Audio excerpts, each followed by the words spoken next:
नमस्कार, आपका बहुत स्वागत है इंडिया वॉइस पर। मैं हूं आपके साथ समृद्ध मिश्रा। वक्त हो चला है खबर दिन भर का, जहां हम आपको बताएंगे पूरे दिन भर की जो भी खबरें रही। तो कल यानी 9 सितंबर को उपराष्ट्रपति के चुनाव होंगे और चुनावों से पहले चाहे एनडीए हो या फिर इंडिया ब्लॉक, दोनों अपनी अपनी जीत की जो है यहाँ पर दावेदारी ठोक रहे हैं। मतदान के साथ मतगणना भी जो है वो कल हो जाएगी। वहीं इस संबंध में एनडीए विशेष रूप से पोलिंग एजेंट के रूप में किरण रिजिजू, श्रीकांत शिंदे और राम मोहन नायडू की जिम्मेदारियां जो हैं ये एनडीए की ओर से सौंपी गई हैं। हालांकि एनडीए के पास बहुमत से तकरीबन 43 सांसद ज्यादा हैं। वहीं इंडिया ब्लॉक की बात की जाए तो इनके पास तकरीबन 65 सांसद कम हैं। आपको चुनाव से पहले ये बताते चलें कि तमाम सांसदों की प्रतिक्रियाएं जो हैं वो भी सामने आई हैं, जो आपको हम सुनाते हैं। रिटायर्ड सुप्रीम कोर्ट के जज सुदर्शन रेड्डी विपक्ष के गठबंधन के उपराष्ट्रपति के उम्मीदवार हैं। हम सभी जजेस की बहुत इज्जत करते हैं, चाहे वो सिटिंग जज हो या रिटायर्ड जज हो। लेकिन जब कोई जज चुनावी अखाड़े में आता है और कुछ बड़ी बड़ी बातें करते हैं तो सवाल तो उठेंगे। अब देखिए, उनका आज का स्टेटमेंट है, एक अखबार में छपा है। Vote for me to save soul of the nation, opposition VP pick. और देश के कॉन्शियंस को बचाने के लिए बहुत बड़ी बड़ी बातें की गई है। By entrusting me with this office you will be choosing to defend parliamentary traditions, to restore dignity and debate and to ensure that RSS stand as a true temple of democracy. बहुत कड़ी कड़ी बातें कही गई हैं और conscience की बात कही गई है। हाँ, देश के सोल को बचाने के लिए मुझे वोट दें, यह है उनका कमेंट जो अखबार में आया है और उन्होंने वीडियो रिलीज किया है। और ये देखिए, देश के सोल को बचाने के लिए वो किससे मिल रहे हैं? लालू प्रसाद से। लालू प्रसाद फॉर्डर स्कैम में कन्विक्टेड हैं। मेरा उस सारे मामले को उजागर करने में कुछ भूमिका रही है, आपको पता होगा। He is convicted. इंडिया गठबंधन के उम्मीदवार को सभी लोगों को मदद करनी चाहिए। सब लोग संविधान के रक्षक हैं और हस्त्र देख चुके हैं। एक नहीं, सतपाल जी का देख लिया, धनखड़ जी का देख लिया, कई चुनाव आयोग का देख लिया, और बीजू जनता दल तो अपना खुद देख ही लिया। हस्त्र क्या बीजेपी ने पीठ में खंजर भोंका है। चंद्राबाबू नायडू जी को एहसास है कि क्या खंजर भोंका गया है। और नीतीश कुमार जी तो बेचारे ही हैं, तो उनका तो जो होना है वो तो 2 महीने बाद होना है, यदि आज नहीं चाहते तो इसीलिए इस देश के लोकतांत्रिक मूल्यों और संवैधानिक विचारों को यदि बचाना है तो इंडिया गठबंधन को सभी लोगों को वोट देना चाहिए। गुप्त वोट है। जो जिस तरीके से वोट पड़ेंगे उससे स्पष्ट हो जाएगा कि कौन किस तरफ है, कौन संविधान की तरफ है, कौन संविधान विरोधी है। जो ये चुनाव होने वाला है, उपराष्ट्रपति का चुनाव होने वाला है, ये हमें नहीं भूलना चाहिए। ये हमारे ऊपर ये उपचुनाव क्यों लादा गया है? ये इसलिए लादा गया कि एक उपराष्ट्रपति का टेन्योर काट कर इन लोगों ने एक नए वाइस प्रेसिडेंट का चयन करने की सोची है। ये भारतीय जनता पार्टी की तरफ से हुआ है। तो बाकी सारे दल, चाहे वो बीजू जनता दल हो, वाईएसआरसीपी हो और बाकी जो भी न्यूट्रल, सो कॉल्ड न्यूट्रल दल हैं, वो किस तरफ वोट करेंगे उसी से स्पष्ट हो जाएगा कि वो सही में संविधान विरोधियों के साथ, ताकतों के साथ खड़े हैं या संविधान की रक्षा में वो जुटे हुए हैं। ये ऑपोजिशन वर्सेस गवर्नमेंट नहीं है। आ रहा है और कल हमारे सभी एनडीए के जो मेंबर ऑफ पार्लियामेंट से दिल्ली आ रहे हैं और हमारे पास क्लियर मेजॉरिटी है। इसीलिए हमारे आदरणीय राधा कृष्णन जी अच्छे वोट से चुनकर आएंगे और इसीलिए मेरी जो रिपब्लिकन पार्टी है, रिपब्लिकन पार्टी की तरफ से मैं राधा कृष्णन जी को वोट दे दूंगा। वो तो कैंडिडेट है, उनको तो अपील करनी चाहिए। इलेक्शन है, इलेक्शन में तो सभी लोग अपील करते ही है। आप देखोगे कल जो एनडीए का नंबर है उससे कई ज्यादा नंबर। तो नेपाल में जेनजी सोशल मीडिया प्रतिबंध और भ्रष्टाचार के विरोध में सड़कों पर उतरे। वहीं उनके उतरने से तकरीबन 14 लोगों की मौत हो गई है। प्रदर्शनकारियों नेपाल के संसद परिसर में घुस गए। उनके घुसने के बाद नेपाल की राजधानी काठमांडू के प्रमुख इलाकों में कर्फ्यू लगा दिया गया। असल में पूरा मामला है क्या, आपको बताते हैं। नेपाल सरकार ने हाल ही में 26 प्रमुख सोशल मीडिया प्लेटफॉर्म्स, जिसमें फेसबुक, इंस्टाग्राम, व्हाट्सएप और एक्स जैसे तमाम ऐप्स शामिल हैं, उस पर प्रतिबंध लगा दिया था, जिसको लेकर जेनजी यानी युवा पीढ़ी का भारी संघर्ष शुरू हो गया है। बड़ी संख्या में युवा काठमांडू की सड़कों पर प्रदर्शन कर रहे हैं, जिसके बाद पुलिस और सुरक्षा बलों के साथ मुठभेड़ों का रूप ले लिया है। इसमें कई लोग घायल हो गए हैं और कुछ की मौतों की भी खबरें सामने निकल के आ रही हैं। जैसा कि हमने आपको बताया, काठमांडू के ज्यादातर इलाकों में हालात बहुत बिगड़ गए हैं। हालांकि ये कोई पहली बार नहीं है कि जब भारत के किसी पड़ोसी देश में ऐसा हाल हुआ है। इससे पहले भी हमने देखा किस तरीके से श्रीलंका और बांग्लादेश में अराजकता फैली और हालात बिगड़े।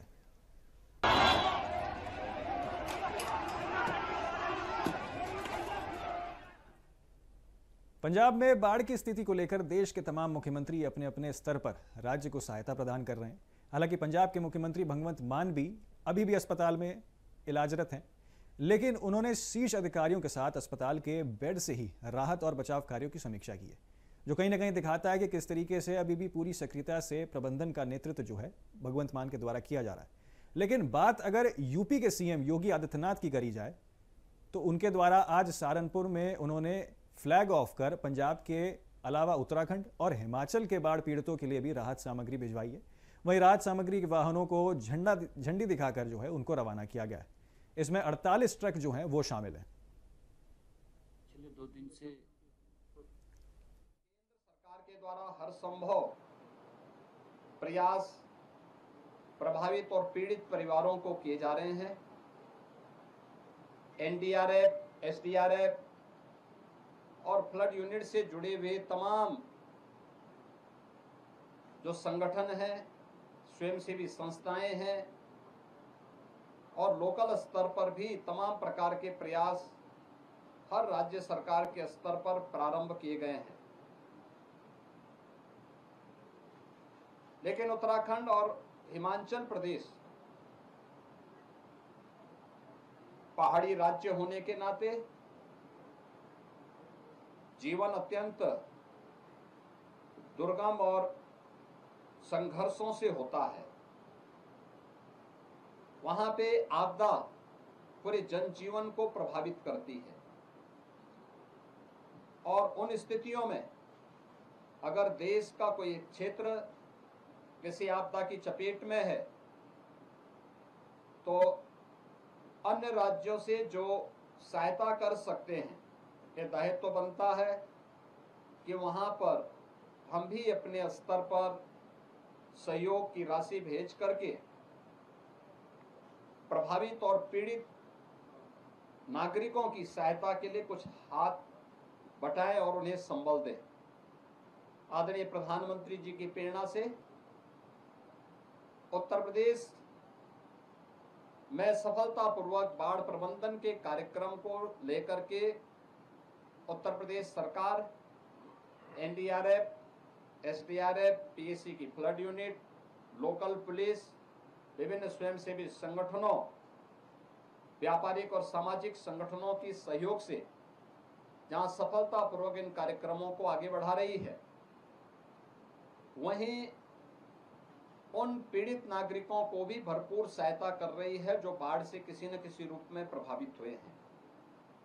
आज हम लोग उत्तराखंड और हिमाचल प्रदेश के साथ ही पंजाब में अतिवृष्टि और बाढ़ के कारण, बादल फटने की घटना के कारण जो वहां पे व्यापक जनधन की हानि के समाचार प्राप्त हुए हैं, उसमें उत्तर प्रदेश सरकार की ओर से और उत्तर प्रदेश के नागरिकों की ओर से यहाँ के नागरिकों की संवेदना को इस राहत सामग्री के माध्यम से आज हम लोग यहाँ से प्रेषित कर रहे हैं।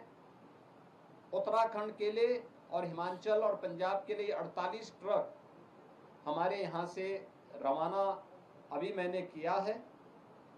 इसके साथ ही जिसमें अलग अलग प्रकार की सामग्री जो हम यहाँ राहत सामग्री वितरित करते हैं पीड़ितों को, जिसमें उत्तर प्रदेश के अंदर कोई भी बाढ़ पीड़ित होता है तो उसे 10 किलो चावल, 10 किलो आटा, 10 किलो आलू,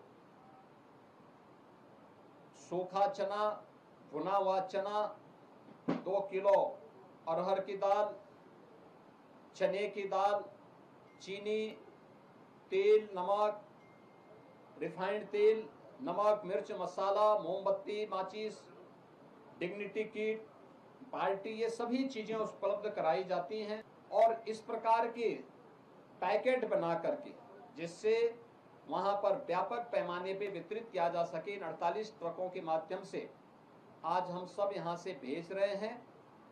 उत्तराखंड और हिमाचल प्रदेश की सरकार को राहत कार्यों में सहयोग करने के लिए उत्तर प्रदेश सरकार की ओर से 5-5 करोड़ रुपए की सहायता भी मुख्यमंत्री राहत कोष से हम उन्हें प्रेषित कर रहे हैं।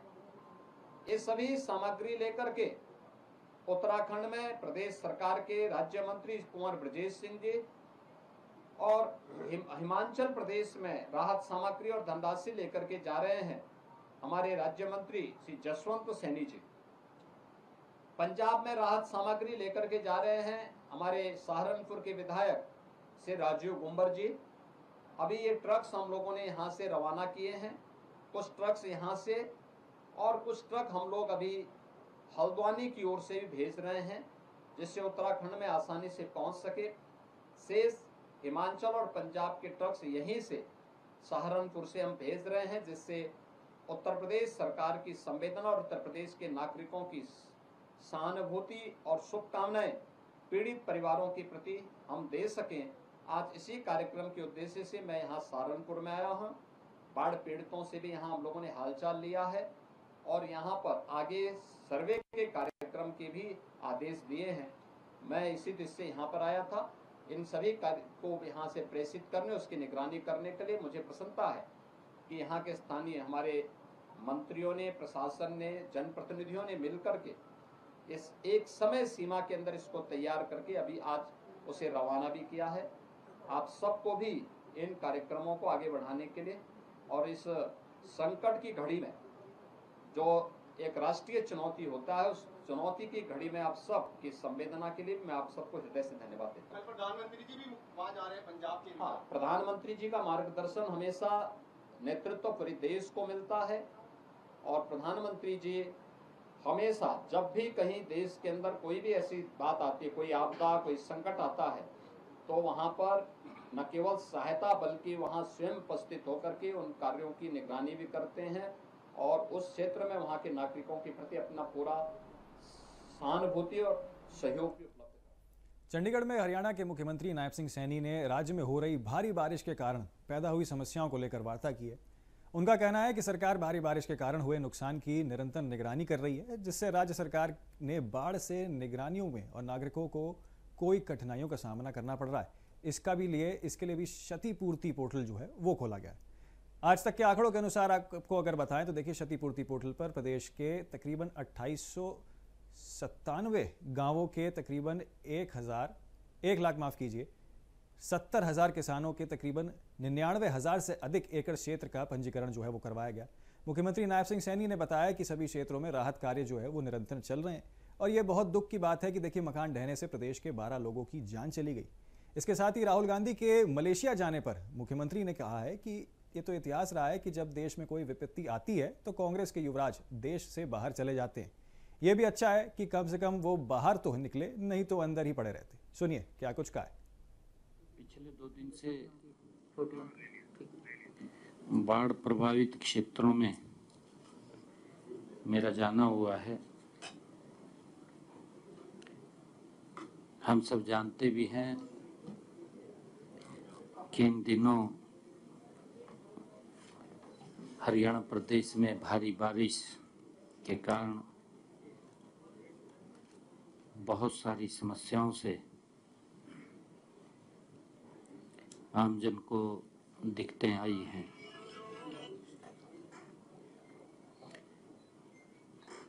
हमारी पूरी नज़र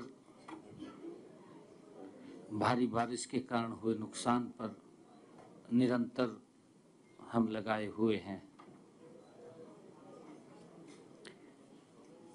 बाढ़ पीड़ितों की कठिनाई को कम करने के लिए हमने जो बाढ़ में नागरिक प्रभावित हुए हैं, जो किसान प्रभावित हुआ है, उनके लिए एक क्षतिपूर्ति पोर्टल खोला है। आम जनता द्वारा अपने नुकसान व क्षति के लिए आवेदन जमा करने की प्रक्रिया को आसान बनाना है।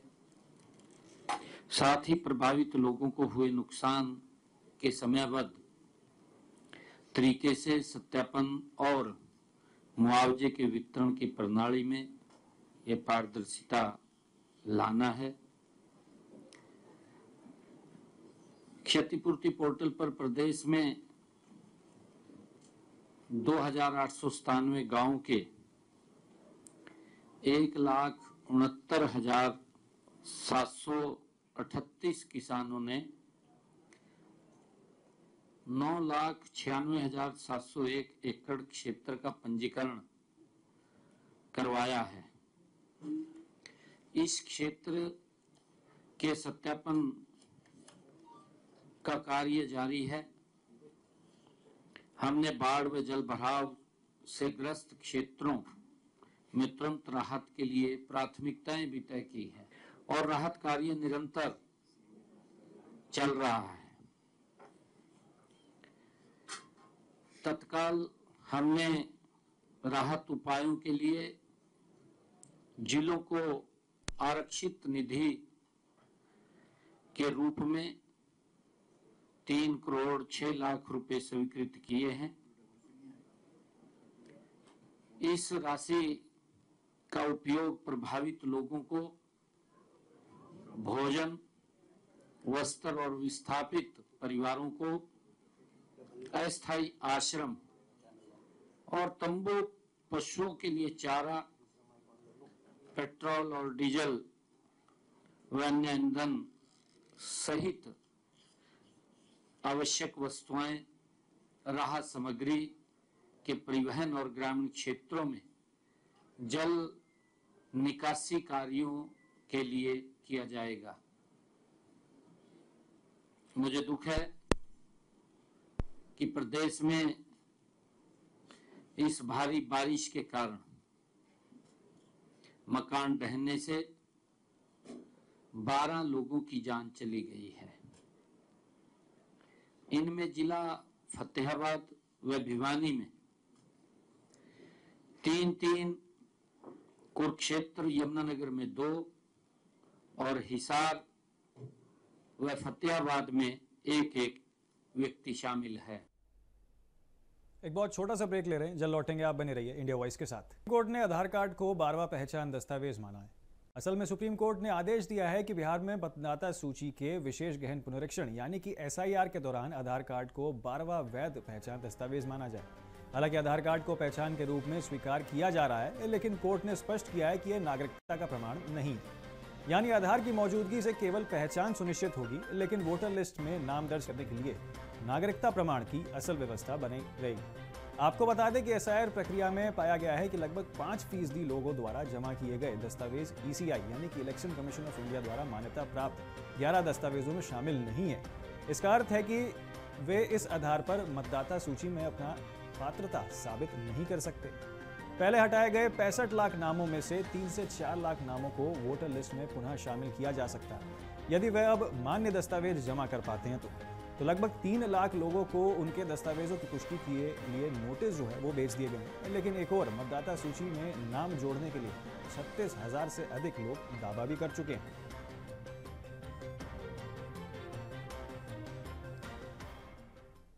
उत्तर प्रदेश के मुरादाबाद में एक महिला ने अपने नवजात बच्चे को केवल रोने के कारण फ्रिज में रख दिया और खुद सोने चली गई।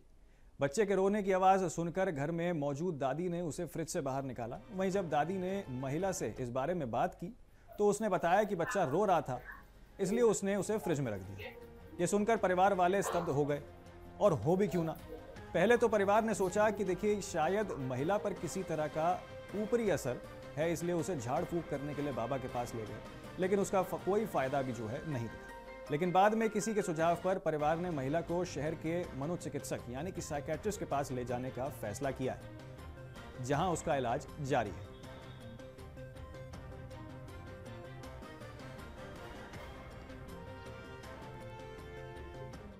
था, इसको पोस्टपार्टम साइकोसिस बोलते हैं। बच्चा होने के बाद इस तरीके की सिम्टम्स आ जाते हैं। करीबन 5% लेडीज में इस तरीके के सिम्टम्स होते हैं। जैसे पोस्टपार्टम ब्लूज कहा जाता है, जिसमें डिप्रेशन होता है, और इससे सीवियर चीज हो जाती है पोस्टपार्टम साइकोसिस। इसमें जो परेशानी रहती है, इसमें सीवियर फॉर्म रहती है। इसमें शक और वहम होने लगता है कि ये मेरे बारे में कोई बातें कर रहा है, मेरे बारे में कुछ मुझे मारेंगे। ये शक वहम ये इतनी सीरियस कंडीशन होती है कि पेशेंट अपने आप को भी मार सकता है, अपने बच्चे को भी मार सकता है, किसी पे भी अटैक कर सकता है। जब भी किसी को ये दिक्कत होती है तो ये एक साइकेट्रिक इमरजेंसी रहती है, एक मानसिक इमरजेंसी रहती है। इसमें तुरंत एक साइकेट्रिक। जमशेदपुर के साथ साथ कोहलान में भी गेंदा फूल की खपत बंगाल से होती है, और ये आज से नहीं बल्कि काफी लंबे समय से होती भी आ रही है। आपको बता दें कि इस बार भारी बारिश के कारण किसानों ने अपने खेत में इस बार सब्जी के बजाय गेंदा फूल की खेती की थी। धनंजय महतो नामक किसान ने अपने कई एकड़ की जमीन पर गेंदा फूल उगाया है। वहीं आमतौर पर एक गेंदे की माला की जो कीमत होती है वो 30 से 40 रुपए होती है, मगर जब पूजा पर्व का समय होता है तो यही फूल 50 से 60 रुपए में बिकता है। सुंदर ऑरेंज रंग की चादर की तरह दिखाई पड़ने वाले गेंदे का फूल धनंजय के लिए एक आत्मनिर्भरता का रास्ता है, क्योंकि उनका ये मानना है कि गेंदे फूल की खेती में ज्यादा परेशानी नहीं होती।